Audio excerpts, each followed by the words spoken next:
Welcome to From the Book Nook, the podcast where we dive into the latest must-reads, hidden gems, and everything in between. I'm Greg. And I'm Anne. Today, we're coming to you straight from the cozy corners of the Book Nook Cafe, where the coffee is hot, the bookshelves are full, and great conversations are always brewing. If it's on the New York Times bestseller list, we're talking about it. So grab a cup of your favorite beverage, find a comfy seat, and let's turn the page together. Let's get started. So we finally got around to reading David McCullough's 1776, and wow, do we have thoughts. Ooh, absolutely. I've been itching to discuss it. How did you find it? Honestly, I couldn't put it down. From page one, I was hooked. Hey. Same. McCullough has this amazing way of making history feel like a novel, you know?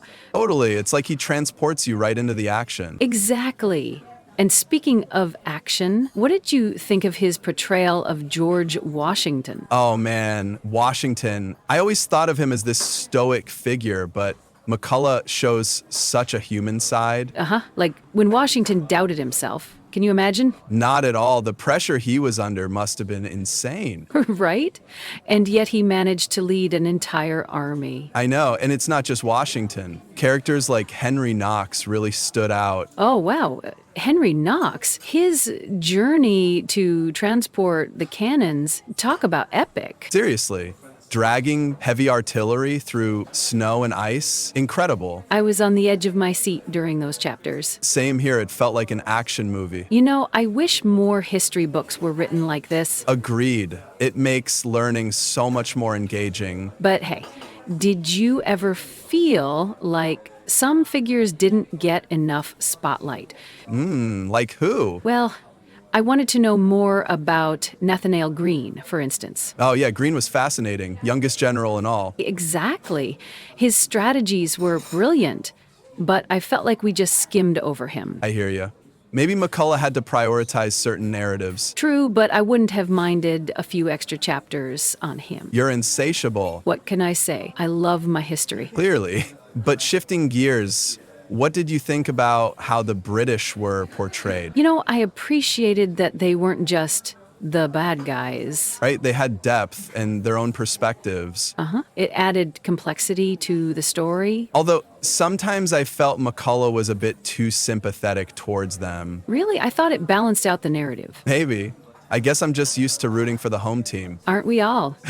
But seriously, it's important to see all sides. Absolutely. It shows that history isn't black and white. Exactly. By the way, how did you find McCullough's writing style overall? Oh, his prose was so vivid. There were moments I literally got goosebumps. Like when? Well, the scene where Washington's army escapes across the East River. Oh my gosh, yes. The tension was palpable. I could practically feel the fog rolling in. Same here. It was like watching a thriller. But I have to admit, sometimes the military details were a bit much for me.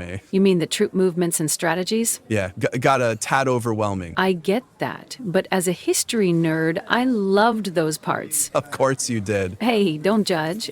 No judgment here. But do you think it might deter casual readers? Possibly. It depends on their interest level. True. But overall, his storytelling kept me engaged. Same. You know what I wished for more, though? What's that? Perspectives from women of that era. Oh, absolutely. Their contributions are often overlooked. Exactly. It would have added another layer to the narrative. Agreed. Maybe that's a focus for another book. Hopefully. So, big question. What's your biggest takeaway from 1776?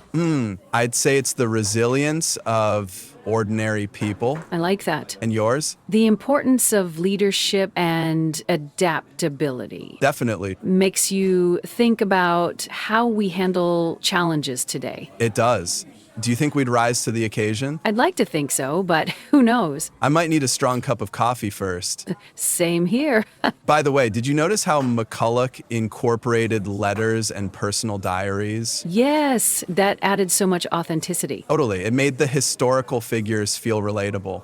Hearing their own words was powerful. But again, I wanted more from the everyday soldiers. Me too. Their stories are important. Definitely. So, any other critiques. Well, maybe the pacing dragged in a few spots. I can see that, but the rich details made up for it. Agreed. Would you recommend this book to someone not really into history? Absolutely. It's accessible and engaging. That's good to know. Well, I think we've covered a lot. We have indeed. Any final thoughts? Just that 1776 is a must-read for anyone interested in understanding the birth of our nation. Couldn't agree more. Hey, before we wrap up, I wanted to ask, what did you think about the way McCullough depicted the Continental Congress? Oh, good point. I thought it was interesting how he showed the political struggles alongside the military ones. Yeah, it added another layer to the story. The debates and the disagreements, they were intense. Makes you realize that forming a new nation isn't just about battles. Exactly. There was so much going on behind the scenes. And the fact that they kept pushing forward despite the odds. But it's pretty inspiring. It is. Do you think McCullough could have spent more time on that aspect? Maybe a bit more, but I think he balanced it well with the military narrative. And what about the role of spies and intelligence? Yes, that was fascinating. I had no idea there was so much espionage involved. Me neither. It added a whole spy thriller element to the book. Makes you wonder how much of history has been influenced by unseen forces. Definitely a lot, I'd say. Do you think McCullough could write a book just on that? I'd read it. Same here. So many untold stories. Absolutely. Well, I guess we could go on forever, but we should probably wrap it up. Probably before we start writing our own book here. True. All right, thanks again for joining us. Yes, we hope you enjoyed our discussion as much as we did. Until next time, happy reading. Bye. See you soon.